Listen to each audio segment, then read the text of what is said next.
Hello and welcome back, everyone, to this amazing podcast episode. And today we have with us Alice. Hi, Alex. How are you? Hi everybody, hi Manik. I'm good. I'm happy to be here. Happy to have met you in DevRel Uni, and happy to discuss some topics. Amazing. And it's lovely to have you, Alex, on this podcast. We are really honored to have you because you hold so much experience across different sectors and different fields. And I really hope that our audience will get to know a lot of stuff from you, to be honest. Hopefully, Wonderful. hopefully good stuff. Of course, valuable stuff, insightful stuff as well. So, we would love to start with your introduction, Alex. How you get started in your journey, that we would love to know. So a quick intro about myself. We just said, I'm Alex. Hi everybody. I am a communications, community, and events professional based in Berlin. I come from Bucharest. I love cities with a B, as you can see. Bucharest, Romania. Yeah. I moved to Berlin because I find the community spirit very, very strong here. The tech scene was strong. Hopefully, it will be strong again at some point. And most of my recent work has been focused in blockchain, in Web3, and developer ecosystems, and related communities and events. Most recently, I've been leading communications, community, and events for Request, which is an OG ETH protocol that handles invoicing and payments. That was up until late last year. And now I am playing around with AI, building things, trying to find my next role, which is in this market. It's not easy, I'm telling you, and maybe we'll discuss that as well. And my work itself sits somewhere between technical teams, products, product managers, partners, and the people, the clients, maybe if you can call community clients. Sometimes I help turn complex products or platforms into clear stories, into useful programs, or sometimes through events into experiences. And most recently, I joined DevRel Uni, where I met this wonderful person called Manik, to go deeper into developer relations and maybe put a title there, or put something behind the work I've been doing for almost 20 years of writing technical documents or helping developers achieve their best version, or just throwing a nice party for them online or offline. And while I'm not a developer by background, I'm learning how to be one with the help of AI tools, and this is where I am now. I'm a builder now, I guess. That's really amazing, Alex. That's wonderful to know. And in DevRel Uni, I also met one amazing person named Alex, and he's really cool, by the way. Okay. Oh, shucks. Wonderful. So, Alex, you have a lot of experience in different fields, in different roles. Like you've been a risk analyst, manager, and founder of Basewise, and event and communication manager at DevPlay Conference, event and communication manager at Romania Game Developers Association, events and employee engagement specialist at Ubisoft, which was related to gaming sector, and advisor to Life DAO, and that means you have also worked with DAO, senior tech community manager at O2E Group. So that means you're also have experience working in automotive sector, and community and communications lead at Request Network. That shows us that you have experience in Web3, blockchain, and currently serving as an advisor at Claimr. So Alex, you have a lot of experience. We would love to know that if anyone wants to get started in this field, whether in blockchain or DevRel or in gaming sector, so how they can start initially. Any general practical steps that you want to share which will be applicable to all the young audience that wants to start?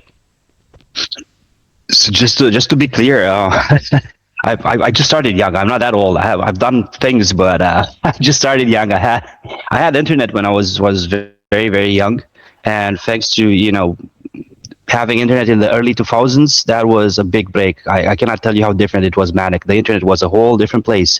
We had DevRel back then too. I remember very clearly how we had those product evangelists or technology evangelists, and technology evangelism sounded amazing.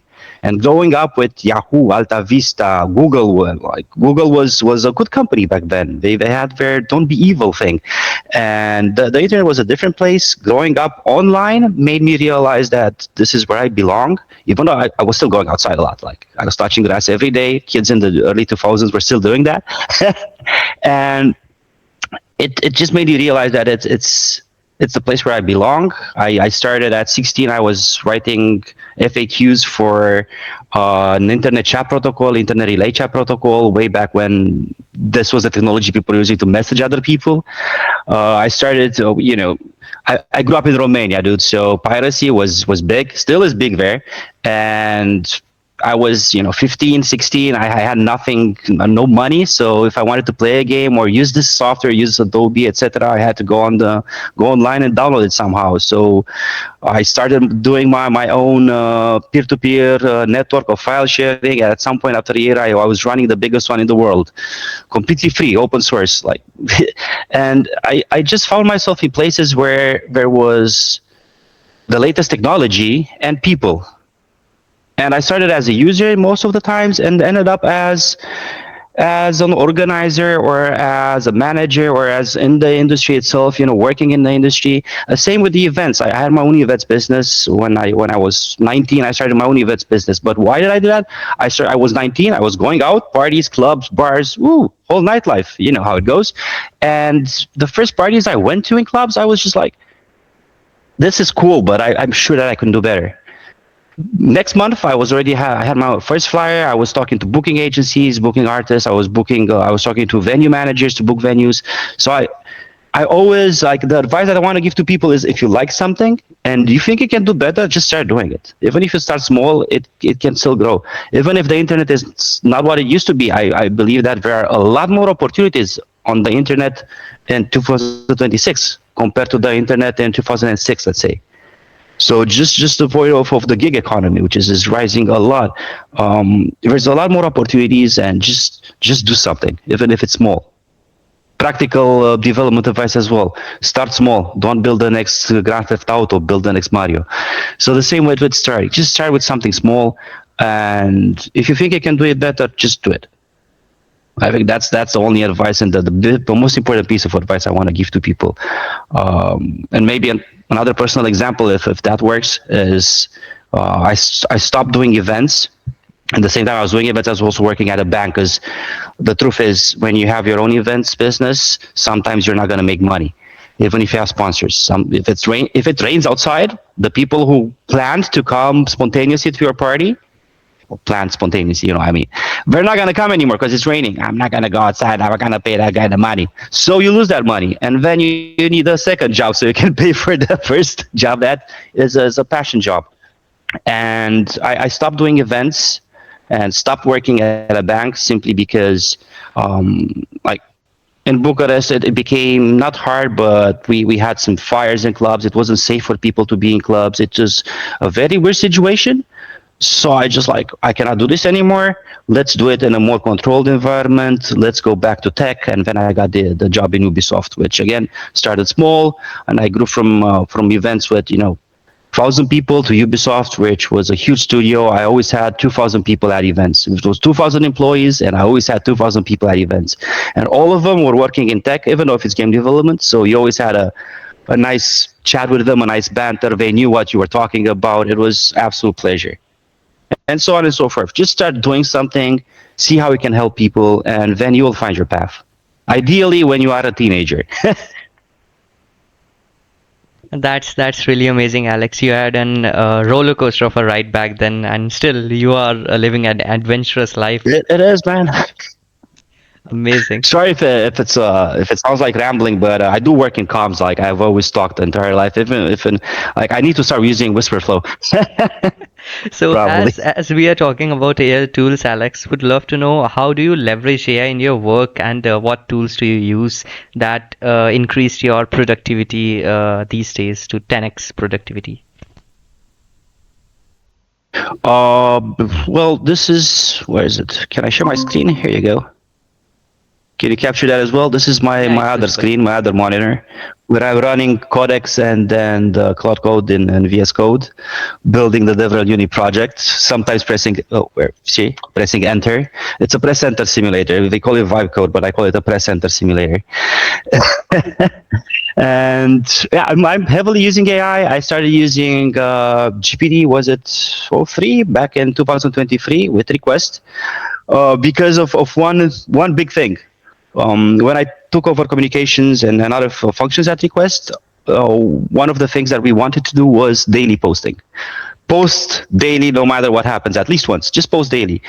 Sometimes there's no content, there's no development, and just like posting about token is not really cool in my opinion. We're not gonna like it's gonna go up, it's gonna go down. No price action. Let's talk about technology. So sometimes there's nothing new about technology, but you need to come up with things. Enter GPT '03, was it 3003? I can't even remember. And oh man, I use that to generate like blog posts, social media posts, and so on, just content, written content. Image generation was awful, and the content itself, looking back, it was awful as well. I did use it to give me an idea of what I want to talk about. So I modified a post. Like recently, one of the DevRel Uni classes, somebody said very wisely, like, don't copy paste the output from an LLM. Put your own voice onto it. Just use it as a placeholder, okay? Just put it there and write in your own words, or just modify some words. So I was doing that 3 years ago to some extent. I'm still shocked people are not doing it and copy pasting the output as it is. And since then, I've seen how it's rises, how the AI overloads are rising, and now I have friends who are unemployed because of because of AI. Like friends that are they wanted to become juniors in their fields and they couldn't because an agent can do their job for apparently cheaper. Like the jury's still out if it's cheap or not to use AI, but I've seen it rise, and I was against it at the beginning because I thought the output was again awful, but it's getting better and better, and the fact that I can now vibe code and the press enter simulate an entire app in a couple of hours is crazy. So aside from the project I'm building from DevRel, I also built a Rami game. I'm not sure if are you familiar with Rami?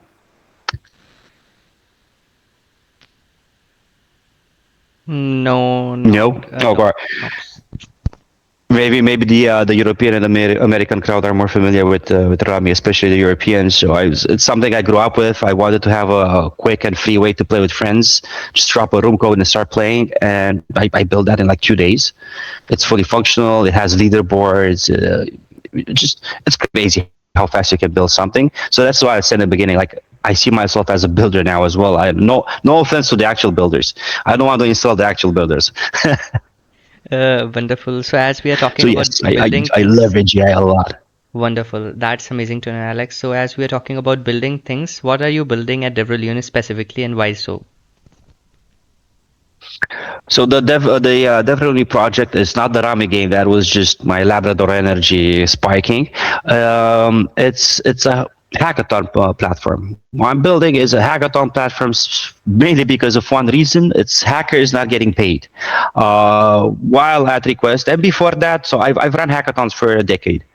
24-hour hackathons, 1 week hackathons, 3 month hackathons. I've done it all for students, for adults, for kids, all kinds of hackathons in game development and Web3 and tech generally speaking.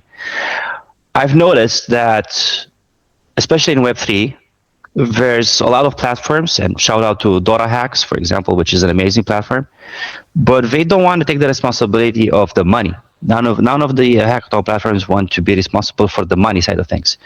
And at request, we had this invoicing platform, escrow platform, all of them really reliable, smart contracts, open source, free to use.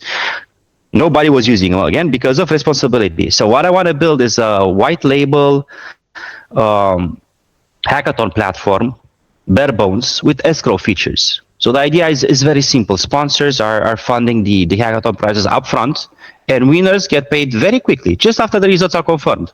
So you don't have to wait weeks or months. There's no awkward follow-ups on Telegram. Hey, how are you, guy from Optimism or Arbitrum who hasn't released my money? Please give me money. You don't have to do that anymore. thanks to just an extra smart contract. There's no more uncertainty. There's no more awkwardness. No more waiting. Um, it's important because hackers put in real time, they put in real effort. If the payout experience is slow, or if it's unclear, it just damages the trust in everybody, the sponsor, the ecosystem, the technology itself, the hackathons, the platform. So everybody takes a hit. And I've personally seen on Twitter many posts of hackers complaining to big brands about the lack of prizes. Like, dude, where's my prize? 3 months later, and we're talking companies that have 100 million plus in funding. It shouldn't be that hard. So there's a disconnect somewhere in the team that organized the hackathon, or maybe somebody got fired, nobody did the handover, and so on. So many reasons. We can all agree that this can be solved by one simple thing, which is an escrow contract, right? Right, Alex. I'm That's sure you have some hacking experience, right, Mani? yeah, right. The idea is really good. I've hacked and I've organized one hackathon, and this happened with me as an organizer. One of the company, it's a very reputed one, haven't released the prices of one hacker, and that's not good thing. And I couldn't do anything else because they just said it's like it's been a long time, and we have moved to another projects, another hackathons, and the idea of like integrating the escrow concept is really good. It's really nice, Alex. Amazing. Thank you. Also, a white label, so anybody could use it, open source for free. Just like use it for your hackathons. Let's say Celestia or Monad wants to host their own hackathon, they could use the platform with their own branding, as long as they put up the money in the escrow account. So hackers get paid. It's unbelievable, man. Like, everybody knows hackers need to go to the next hackathon. They need to build the next thing. They cannot afford to do that if we don't allow them to do it. Simple. Yeah, it's really cool to know. Now moving forward, Alex, have you faced any challenges in your Sure. role, and if yes, then how you overcome it? Um, so a lot of challenges. I would say actually the biggest challenge I had in community management, because most of this is community management. Even the events, the communications, the BD, all of them can fall under community management. It's a role that has lots of faces, lots of hats, and I think the biggest one was. Uh, when the visible audience and the target audience are not the same. So like I was saying in the beginning, or before recording, you speak to somebody, you speak to an entire audience, but only a certain part of the audience will understand you. And for example, in Web3, a lot of communities are low-key dominated by token holders, right? And the whole discussion revolves around the token, around price action, around when staking, when airdrop, when TG, etc., etc. So if your goal is developer growth, you don't need those people. You need builders, you need founders, you need technical profiles. You need people that have a different kind of discussion there. Maybe they revolve around the token, but maybe they revolve around the token fork. So these are usually very different audiences. In Web3, sometimes they can overlap, but generally speaking, in Web2, these are different audiences, and they care about different things. So I would say this is the biggest problem, the audience mismatch, problem that I have encountered throughout my time in various places. And the way to get over this, and a big advice, is to be more specific. So instead of trying to speak to the whole community as one big group, separate the audiences and speak to them one at a time. So in your community, if you have founders, produce content that is just for founders. Make a founders only group. Give them the tools to connect to each other. Even though that might be, it's not BD. Just as long if you can connect people and something comes out of it, you will definitely win something. Developers, do some tutorials for them, some quick starts, onboarding, how to quickly use your technology, write video content as much as possible. Give them LLM friendly materials. What about token holders? Give them some crumbs sometimes. I'm not saying I'm a token holder myself. Everybody has some tokens somewhere. So you need to start communicating to them as well. What are you going to tell them about? Like, we're going to upgrade the token to this. We're speaking to this company about a staking program, so on and so forth. So separate the audiences and speak to each one of them, and more clearly. Yeah, be more specific, and this will help you shape better campaigns, much more clear messaging. The programs that you will push out will be more relevant. And for developers, this will mean less chatting and more utility, hopefully, right? Of course, yeah. Be And specific I would say, yeah, as always. Yeah, cool, Alex. So, any three yeah. But advices? find the groups, find the groups. Find the groups. Okay. Moving forward, any three advices and any three mistakes from your life that you want to share with our audience? Uh, three advices and three mistakes from my life, or generally speaking, or let's see. So one that I kept repeating for a long time, just 10 minutes ago. Don't wait to be ready. Just go for it. Do it. If you think you can help, help. If you can connect, if you like the founder example, if you can connect to people, do it.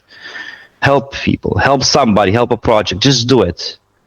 So don't wait. Is my first tip. The second tip, or advice, is be clear, or try to be as clear as possible. There's in communications, there's a lot of times when you say something and the other person has a complete misunderstanding of what you said, and that leads to a lot of problems down the line.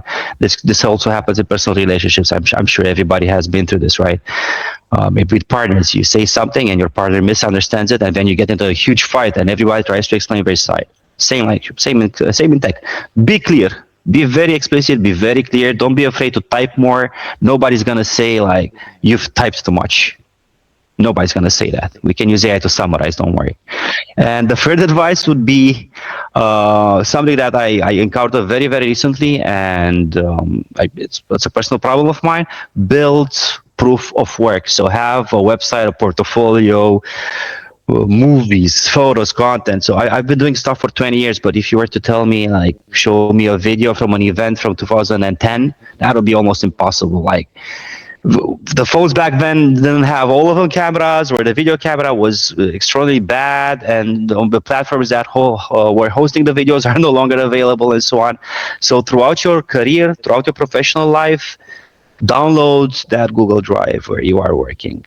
Save some of that content. Did your content appear on HackerNoon or something? Just download, screenshot it. Make a folder somewhere and carry that folder with you. For example, I have logs from IRC and from the the direct connect sharing hubs that I was running in 2006, 2005. I still have logs from then.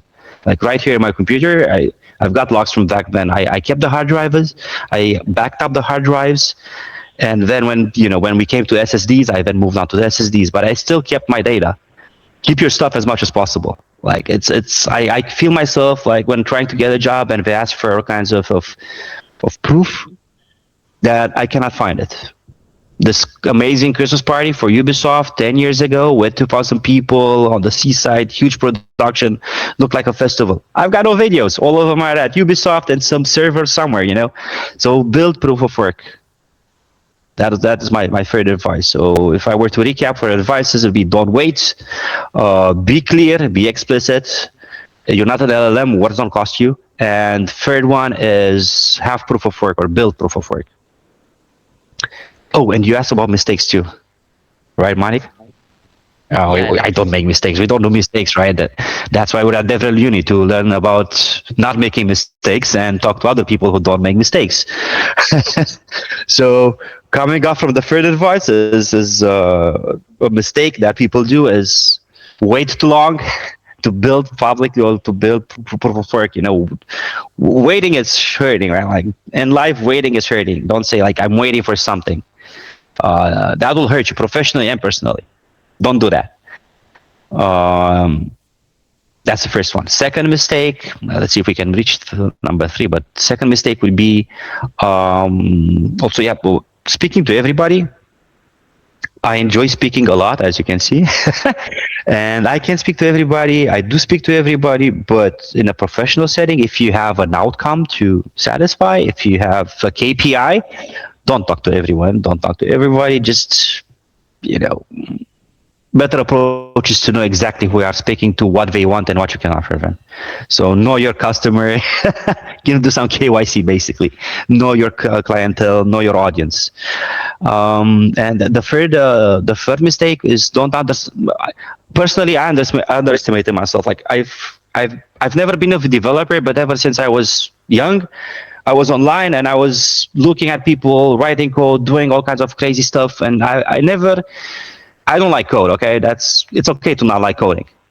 I understand it. I just don't like creating it. I don't like wrestling it with it. I like troubleshooting it. So I think I sometimes underestimated myself in terms of technical skill. Maybe I could have been an amazing developer. Who knows? It's not too late, but don't underestimate yourself, is what I'm saying. You have AI next to you now. You can use AI as a crutch if you want to, but don't underestimate yourself. Don't undersell yourself. You have everything that you need to make it. Definitely, Alex, and we'll both gonna make it. Nice. We've already made it since we're here, man. Nice. It's amazing talking to Alex, and thank you so much for your time and for all the insights that you have shared with us and with our audience. And audience, I hope that you got to learn a lot of stuff. Connect with Alex. I'll share all his socials in the description and the video below. And thank you so much for watching. I'll make sure to share it. Yeah, of course. Make sure to connect to it and also subscribe to the channel to further updates about such cool podcast. Thank you, Alex. Bye bye. Thank you. Thank you for having me, Malik. See you soon. Bye, everybody.